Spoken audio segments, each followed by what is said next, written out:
HIV and that whole thing came out in like 1984 or whatever, the gay cancer. I knew how you could get this. It was nightmarish and crisis, and a sense of sleepwalking, not believing that this was happening when people started dropping dead in the early 80s. When I came out, people that were living with HIV were living very healthy, and it wasn't scary anymore.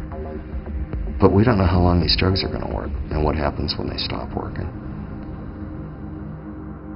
I made it to the age of 25 not knowing anyone personally who had succumbed to the virus.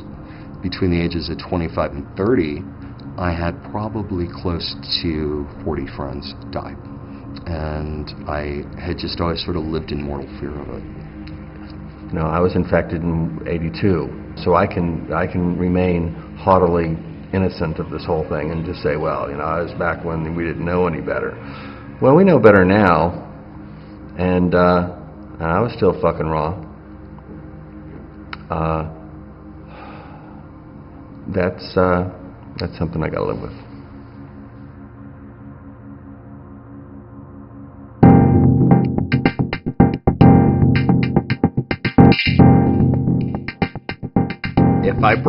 If I stopped someone and asked them to put on a condom, that it caused a problem. I never thought about it. I just didn't care. I wasn't gonna feel what I was feeling, you know, in a bathhouse or, you know, some situation I thought was just, you know, the hottest thing in the world, you know, like it would just never get any better than this, and then worry about a condom. What do I care? You know, what do I care?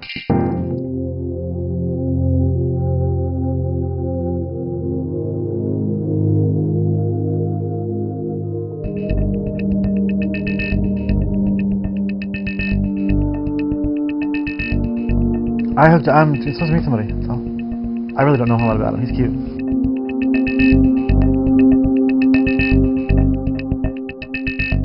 I had hooked up with this guy online. I had just broken up with someone that I'd been seeing for a few weeks.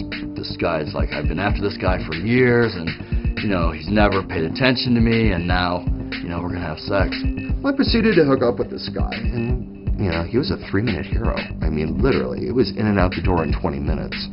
He topped me, and all of a sudden he just stopped and whatever, and he was like done. And I was like, "Weren't you gonna come?" And he's like, "I already did." The guy pulls out and says, I need a bump, or where I need a line or something like that. That was like the first time that had happened, and I was just like, I actually said, "You are okay, aren't you?" And he's like, "You're asking me this now?" And he's on the couch, and he's got his face in his hands on the couch, and he's like sobbing. And he never really disclosed yes or no, which I immediately took as, I'm fucked. He says, there's really something I need to tell you. I'm like, okay, well, what, you know? He goes, well, I forgot to tell you that I'm HIV positive. And he just was like, you know, see you later, you know. He actually said something that sounds so old wives' tale, from like 1860. Oh, if you rinse out, I'm sure you'll be fine. I remember my face got really hot and my stomach got really, like, sick. And this guy is sitting here with a plate full of my drugs in front of him, which is really all he was after to begin with. And so from that point on, I knew it was, for the first time, going to likely not be the result I was prepared for. The next time I got tested, I came up positive.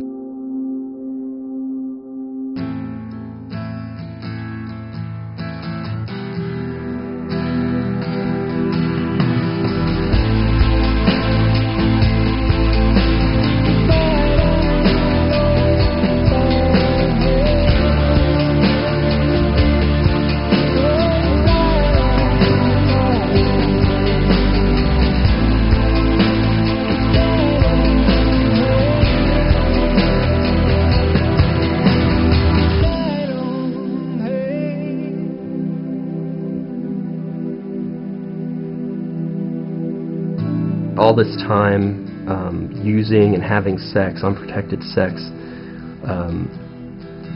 this unknowing, am I, aren't I, am I, aren't. Now I'm at a point where I can't be anything but.